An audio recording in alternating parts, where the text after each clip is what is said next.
Good morning students. BA final की political science की online class में आप सबका स्वागत है। आज का हमारा टॉपिक है membership of the United nation, संयुक्त राष्ट्र की सदस्यता।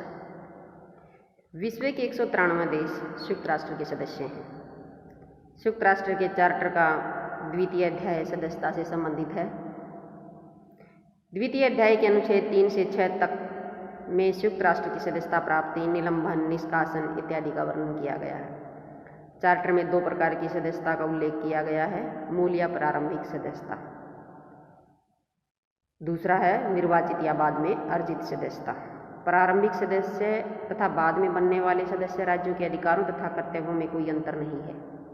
मूल सदस्य या प्रारंभिक सदस्य वो सदस्य हैं जो यूएनओ के बनने के टाइम से ही इसके सदस्य रहे हैं। संयुक्त राष्ट्र के चार्टर के अनुच्छेद 3 के अनुसार संयुक्त राष्ट्र के प्रारंभिक सदस्य वे हैं जिन्होंने 1945 में सैन फ्रांसिस्को सम्मेलन में भाग लिया था और जिन्होंने इससे पूर्व 1 जनवरी 1942 को संयुक्त राष्ट्र का घोषणा पर हस्ताक्षर किए थे और जिन्होंने चार्टर की पुष्टि की थी।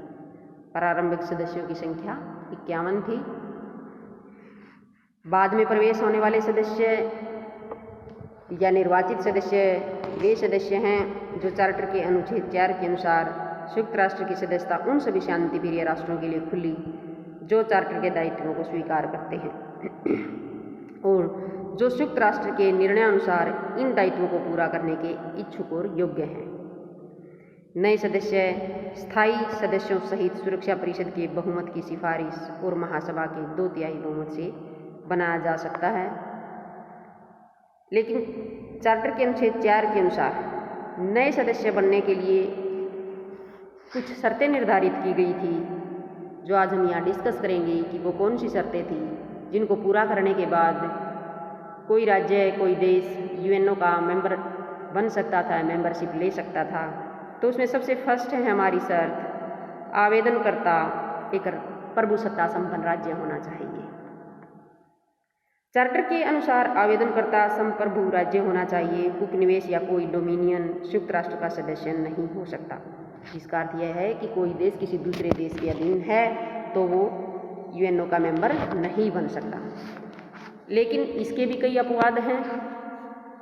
पूरी तरह से इस व्यवस्था का पालन नहीं किया गया, क्योंकि हम भारत से इसका उदाहरण लेते हैं।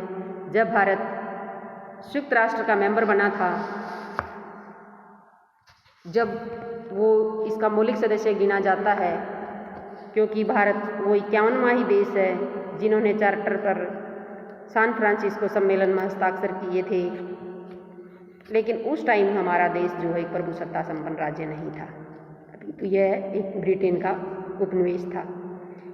इसी प्रकार फिलीपींस भी उस समय प्रभुसत्ता संपन्न राज्य नहीं था, परंतु वह संयुक्त राष्ट्र का मौलिक सदस्य था। इसका एक अन्य उदाहरण और भी है। सोवियत संघ भी एक प्रभुसत्ता संपन्न उस समय राज्य नहीं था।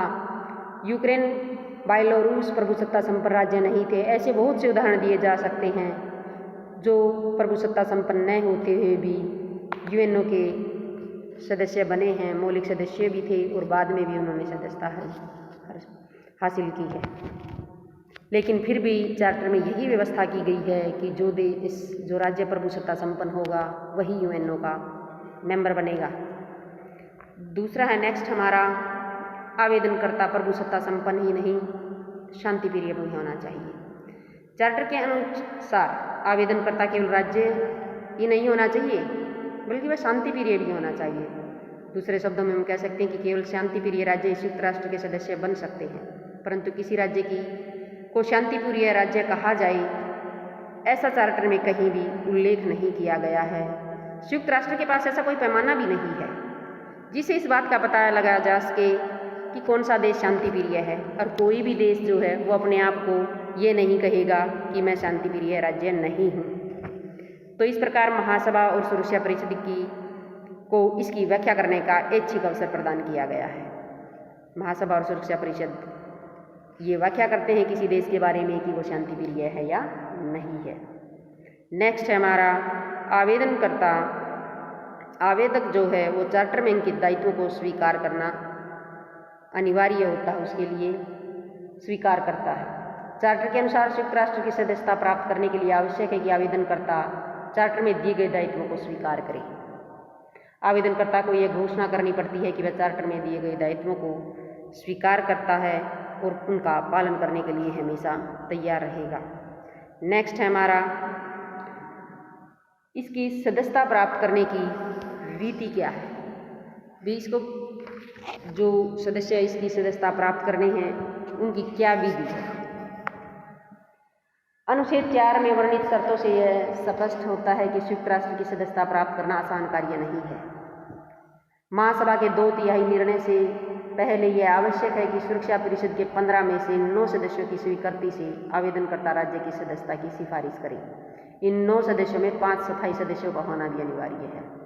इस प्रकार सदस्यता के प्रश्न पर स्थायी सदस्यों को निषेधाधिकार प्राप्त है। निषेधाधिकार आप समझते हो कि वीटो पावर जिसको हम बोलते हैं। जब तक ये पांचों सहमत नहीं होंगे तब तक कोई देश इसकी सदस्यता प्राप्त नहीं कर सकता।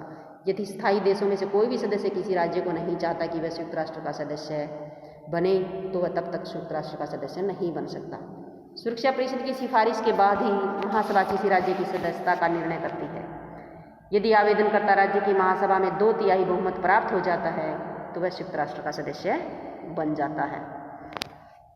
यदि सुरक्षा परिषद की असहमति के बाद महासभा सहानुभूतिपूर्वक सदस्यता के लिए इच्छुक राज्य के आवेदन पत्र पर विचार करना चाहती है तो उस आवेदन पत्र को महासभा पुनः विचार करने के लिए सुरक्षा परिषद के पास भेज सकती है। सुरक्षा परिषद अपने पूर्व निर्णय में परिवर्तन करने या न करने का पूरा अधिकार रखती है। वास्तव में किसी राज्य को संयुक्त राष्ट्र की सदस्य बनना है या न बनना सुरक्षा परिषद पर निर्भर करता है। महासभा को इस संबंध में केवल पुष्टि का अधिकार प्राप्त है। फिर है नेक्स्ट हमारा सदस्यों का निलंबन। चार्टर के अनुच्छेद 5 में किसी सदस्य की सदस्यता के निलंबन की भी व्यवस्था की गई है।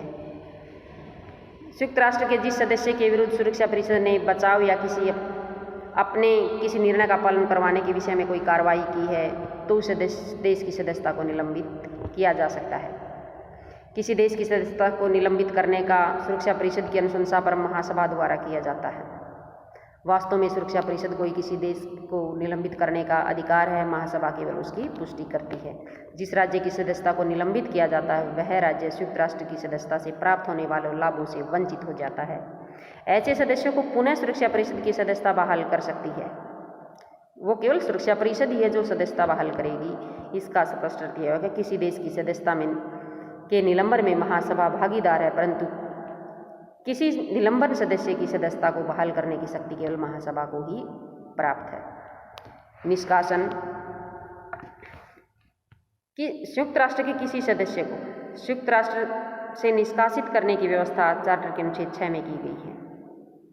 यदि कोई सदस्य संयुक्त राष्ट्र के चार्टर के सिद्धांतों की निरंतर अवहेलना करता रहता है तो उस सदस्य को सुरक्षा परिषद की अनुशंसा पर महासभा द्वारा संयुक्त राष्ट्र से निष्कासित किया जा सकता है। जब संयुक्त राष्ट्र के चार्टर का निर्माण हो रहा था तो कई राष्ट्रों ने इसकी कटी आलोचना और विरोध किया था। उनका विचार था कि यह सिद्धांत सार्वभौमिकता की धारणा के अनुकूल नहीं है और निष्कासित संयुक्त राष्ट्र के अधिकार क्षेत्र से बाहर हो जाएगा, परंतु सोवियत संघ की हठधर्मिता के कारण इस व्यवस्था को चार्टर में सम्मिलित करना पड़ा था। नेक्स्ट हमारा सदस्यता का परित्याग। संयुक्त राष्ट्र संघ के चार्टर में सदस्यता के परित्याग के विषय में कोई प्रावधान नहीं है। इस विषय में चार्टर निर्माताओं में पर्याप्त मतभेद रहा है। इस प्रावधान के न तो समर्थन में है और न ही विरोध में 2/3 बहुमत प्राप्त हो सका है। तो अतः इस समझौते के द्वारा यह निर्णय लिया गया कि इस अधिकार का संयुक्त राष्ट्र के चार्टर में कोई वर्णन नहीं किया गया, परंतु इसके साथ ही यह भी स्वीकार कर लिया गया कि संयुक्त राष्ट्र के प्रत्येक सदस्य को संयुक्त राष्ट्र की सदस्यता का परित्याग करने का अधिकार है। इस बात को मान लिया गया कि संयुक्त राष्ट्र के सभी सदस्य प्रभुसत्ता संपन्न हैं और उन पर बाध्यकारी प्रतिबंध लगाना उनकी प्रभुसत्ता का अतिक्रमण होगा। इस प्रकार का प्रयोग करने वाले सर्वप्रथम देश इंडोनेशिया था। इंडोनेशिया और मलेशिया के परस्पर संबंध तनावपूर्ण थे। मलेशिया सुरक्षा परिषद के अस्थायी सदस्यों का चुनाव लड़ रहा था। इंडोनेशिया नहीं चाहता था कि मलेशिया सुरक्षा परिषद का अस्थायी सदस्य निर्वाचित हो, परंतु मलेशिया को सुरक्षा परिषद का अस्थायी सदस्य निर्वाचित कर लिया गया। इंडोनेशिया इस बात को सहन नहीं कर सका और उसने संयुक्त राष्ट्र की सदस्यता का परित्याग कर दिया।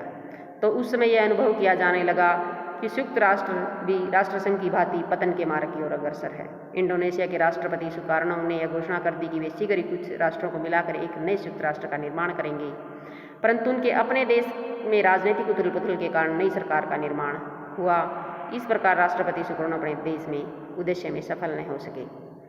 इंडोनेशिया की नई सरकार ने पुनः संयुक्त राष्ट्र का सदस्य बनने के लिए आवेदन किया और 28 दिसंबर 1966 को इंडोनेशिया पुनः संयुक्त राष्ट्र का सदस्य बन गया।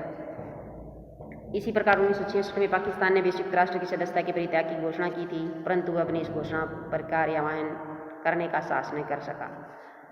तो इस प्रकार संयुक्त राष्ट्र की सदस्यता प्राप्त की जा सकती है, उसको निकाला भी जा सकता है, वो खुद भी निकल सकता है निष्कासित, अपने आप की सदस्यता का परित्याग भी कर सकता है,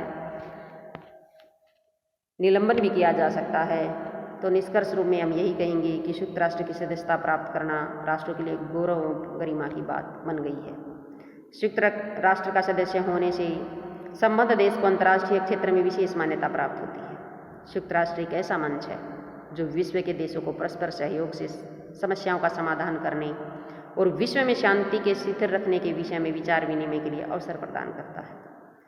संयुक्त राष्ट्र की सदस्यता का अनुमान इस बात से लगाया जा सकता है, जिस संस्था के जन्म के समय कुल 51 सदस्य थे, वर्तमान समय में उस संस्था के 193 सदस्य हो गई है। यदि विशेषतः संयुक्त राज्य अमेरिका और साधारणतः सुरक्षा परिषद के अन्य स्थायी सदस्य उदारता से काम लें, तो संयुक्त राष्ट्र से जब बाहर देश हैं उनको सदस्यता प्रदान करने के विषय में राजनीतिक दृष्टिकोण से स्वतंत्र होकर कार्य करें, तो विश्व का कोई भी ऐसा देश इस अंतर्राष्ट्रीय संस्था से बाहर नहीं होगा। इसके लिए केवल सुरक्षा परिषद के जो स्थायी सदस्य हैं उनको उदारता से काम लेना होगा।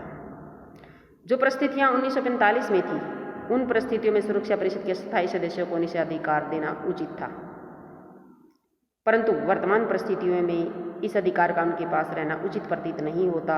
यदि किसी विशेष कारण सुरक्षा परिषद के स्थायी सदस्यों के निषेधाधिकार को समाप्त करना संभव नहीं है, तो कम से कम संयुक्त राष्ट्र की सदस्यता प्रदान करने के विषय को परिषद के स्थायी सदस्यों के निषेधाधिकार से बाहर रखने की व्यवस्था करना अनिवार्य है। इसका मतलब यह हुआ कि यूएनओ को इस अधिकार से वंचित कर दिया जाए कि कोई भी सदस्य देश कैसे इसकी सदस्यता प्राप्त करता है, वो केवल सुरक्षा परिषद पर ही उसका अधिकार नहीं होना चाहिए कि किसी को सदस्यता देनी है या नहीं देनी है। संयुक्त राष्ट्र की सदस्यता प्राप्त करने का अधिकार केवल महासभा को होना चाहिए। सुरक्षा परिषद एक विश्वव्यापी संस्था नहीं है, इसमें तो केवल 15 देश सम्मिलित हैं, और 15 देश में से भी चलती किन की है? 5 स्थायी देशों की। 10 अस्थायी देश तो 2 साल के लिए बनते हैं, उसके बाद नेक्स्ट अगले आ जाते हैं। इस तरह उनकी बहुत कम चलती है। महासभा को विश्व स्वरूप की संस्था माना जा सकता है, क्योंकि जितने भी देश यूएनओ के सदस्य हैं वो सभी महासभा के भी सदस्य होते हैं। वास्तव में महासभा ही संयुक्त राष्ट्र का प्रतीक है। अतः संयुक्त राष्ट्र की सदस्यता प्राप्त करने का अधिकार केवल महासभा को होना चाहिए। यदि राजनीतिक कारण वश ऐसा संभव नहीं है, तो कम से कम सदस्यता प्राप्त करने के विषय को सुरक्षा परिषद के स्थायी सदस्यों के निषेधाधिकार से, वीटो पावर से मुक्त कर देना चाहिए, ताकि कोई भी देश इस राजनीतिक कारणोंवश इस संस्था से बाहर न रहे, और अगर वो चाहता है, उसकी इच्छा है, तो वो यूएनओ का सदस्य बन सके। आज का हमारा यही टॉपिक खत्म होता है। Thank you. Have a nice day.